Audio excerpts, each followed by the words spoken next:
好，这里呢，我们希望说我们的 Scratch 小猫在不小心撞到墙壁的时候，要发出一些惨叫声。好，它原本这边呢，音效的部分就有一个喵的声音，我们可以按这边播放。好，有听到？好，那我们怎么样增加其他的音效呢？我们可以利用从音效库做选择，也可以自己用麦克风录制，也可以从外部做一个汇入。好，那我们这边按从音效中选择。好，我刚刚已经有找到一个我觉得很适合当做撞到墙壁的声音。好，按这边可以试听哦。哦，它是压制的叫声，我觉得它蛮像撞到墙的声音的。好，这样我们就把音效加入了，对不对？那接下来怎么办呢？我们回到小猫的程式区。好，当它撞到墙壁，也就是碰到黑色的时候呢，我们就让它播放声音。所以到声音的群组，我们选播放 duck， 好，就是刚刚鸭子的叫声，把它拉到每一个。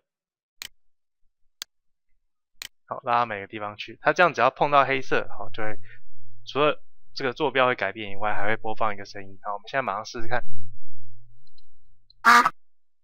好，所以它撞到墙，它就会发出惨叫声。好，那如果你希望它发出不同的声音，可不可以？当然可以。好，例如说它往右撞到是喵，往左撞到是 duck。好，我们试试看。